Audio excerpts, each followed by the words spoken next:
Assalamualaikum warahmatullahi wabarakatuh.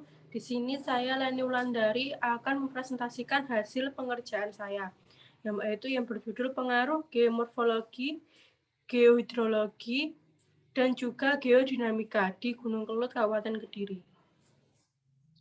Yang melatar belakangi dari tugasnya adalah Gunung Kelut merupakan gunung yang aktif yang berada di wilayah Kabupaten Kediri dan memiliki bentang sering mengalami bencana alam dan juga menimbulkan korban jiwa dan kerugian baik fisik maupun material.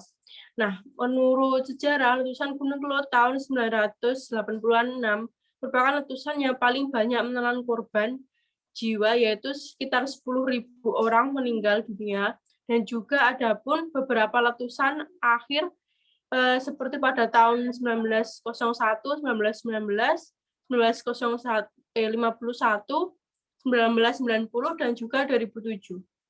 Telah membawa korban jiwa total mencapai 5.400 jiwa. Nah, gunung ini sering melahirkan aliran lahar yang mewarnai perkembangan geomorfologi daerah di sekitarnya dan seringkali membahayakan penduduk di sekitarnya. Selain geomorfologi, juga letusan Gunung Kelut salah satunya menghasilkan aliran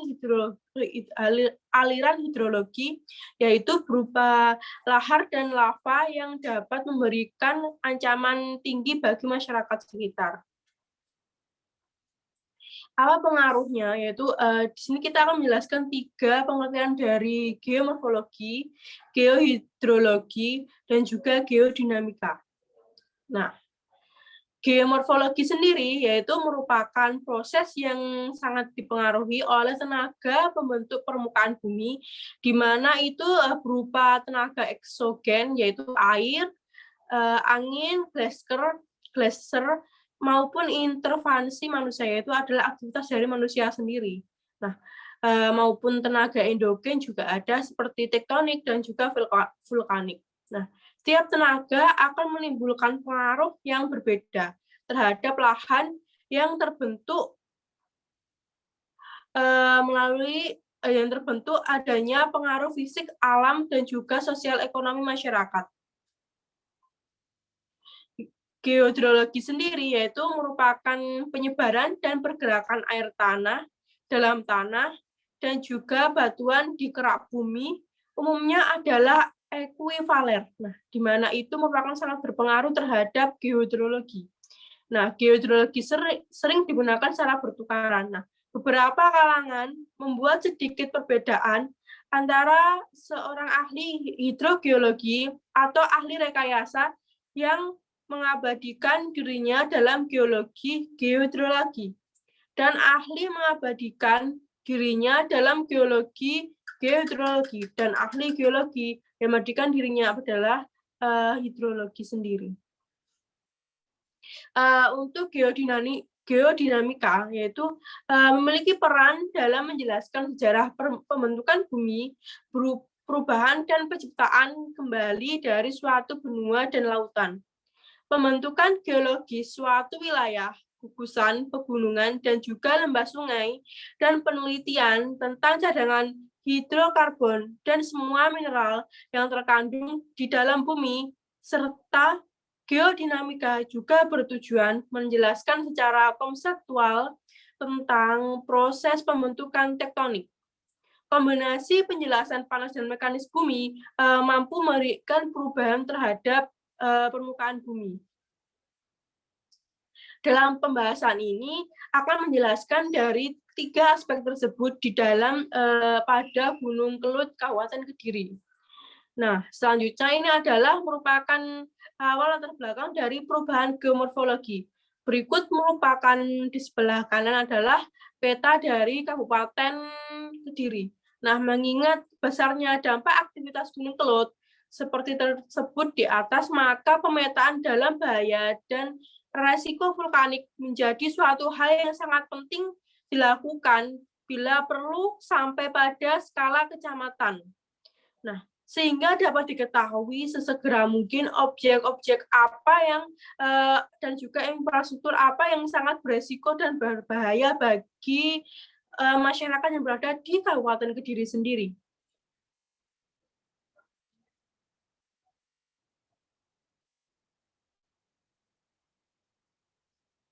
Selanjutnya yaitu adalah berikut merupakan peta dari perubahan fisik kondisi bentuk lahan yang berada di Kabupaten Kediri.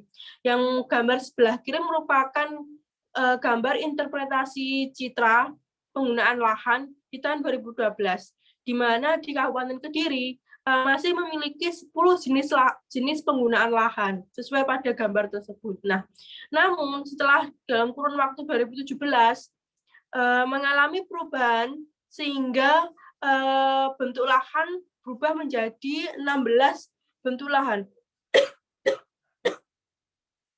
Hal ini tentunya nampak terlihat pada kondisi peta. Biasanya terjadi karena adanya aktivitas gunung kelut yang mengakibatkan perubahan bentuk lahan menjadi berubah karena adanya endapan-endapan yang merusak di sebagian beberapa wilayah sehingga di situ kondisi lahannya menjadi berubah. Berikut merupakan contoh gambar perubahan bentuk lahan, di mana setiap bentuk lahan pada gambar di atas menunjukkan intensitas proses geomorfologi yang terjadi. Hal itu dapat terlihat dari perbedaan intensitas proses deposisi, serta erosi yang terjadi sepanjang gravir sisa. Nah, seperti pada gambar di sebelah.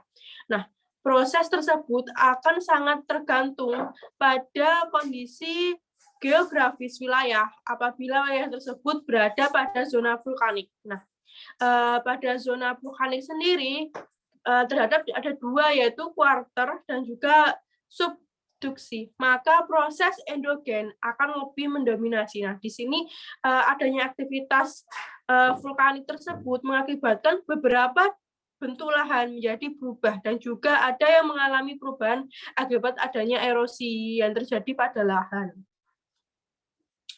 Dampak yang ditimbulkan dari adanya geomorfologi tersebut adalah adanya aktivitas lahar itu di Gunung Kelut menyebabkan bertambahnya bentuk lahan. Iya, sudah dijelaskan tadi bahwa dari kurun waktu 2012 menuju ke 2017, perubahan itu nampak terlihat karena adanya aktivitas lahar dari Gunung Kelut tersebut. Dalam jangka kurun waktu 5 tahun, perubahan itu semakin meningkat.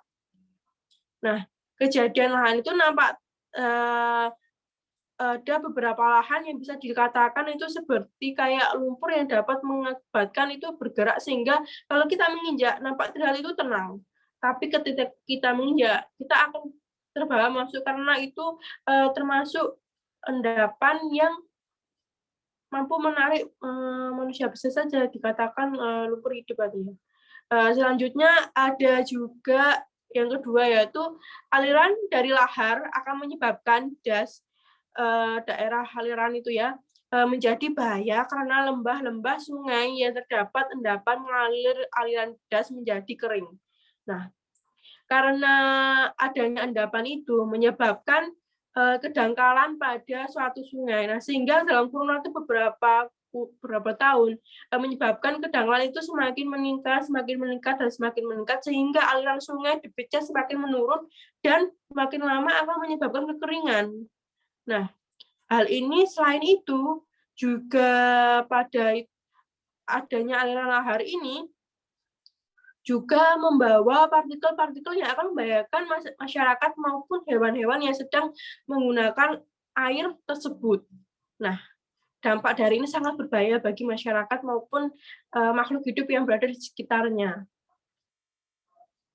Nah, selanjutnya ini adalah geohidrologi. Geohidrologi sendiri itu merupakan proses penentu aliran hidrologi yang berdasarkan dari teori aliran hidrologi. Salah satu kunci untuk menurunkan karakteristik hidrologi permukaan adalah dengan adanya kemampuan untuk menentukan arah aliran dan akumulasi aliran. Nah, dari setiap sel dalam data raster. Nah, di sini geohidrologi itu adalah kita dapat mengetahui bagaimana aliran sungai itu dari data raster. Nah, jadi kita dengan menggunakan pemetaan sehingga dapat mengetahui gimana dan letak dari aliran itu sekarang.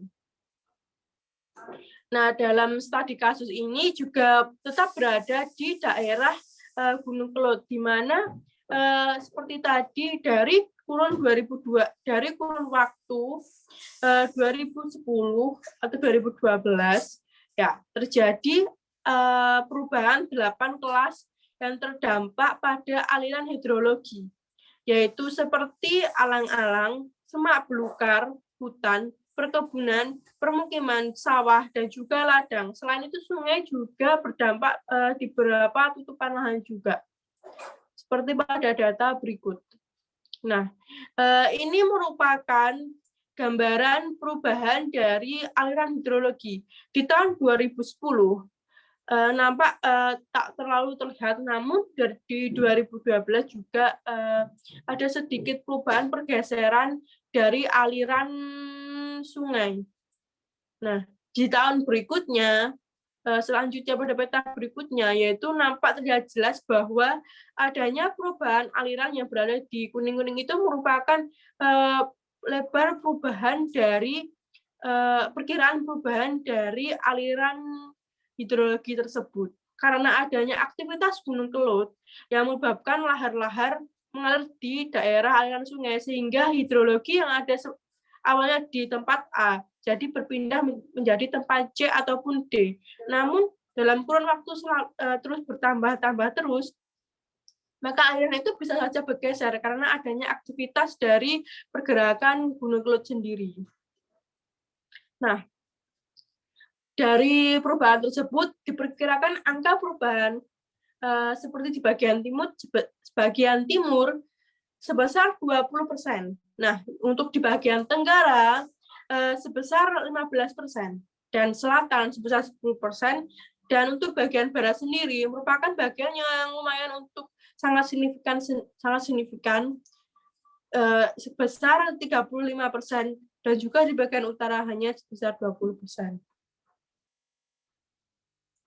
Dampak dari geohidrologi juga terdampak pada iklim, di mana menyebabkan perubahan iklim menjadi tidak stabil, dan juga pada debit aliran das yang tidak menentu, pengendalian banjir menjadi menurun.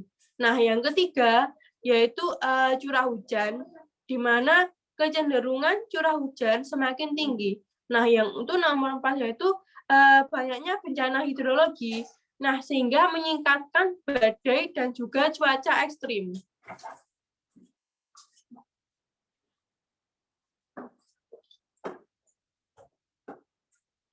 Nah, kesimpulannya yaitu dalam mengetahui geomorfologi, geohidrologi, dan geodinamika, dapat disimpulkan bahwa keadaan bentang alam akan selalu terjadi perubahan karena keadaan bentang alam akan selalu menjadi perubahan karena beberapa aktivitas alami seperti gunung, meletus lahar, dan juga dilakukan perubahan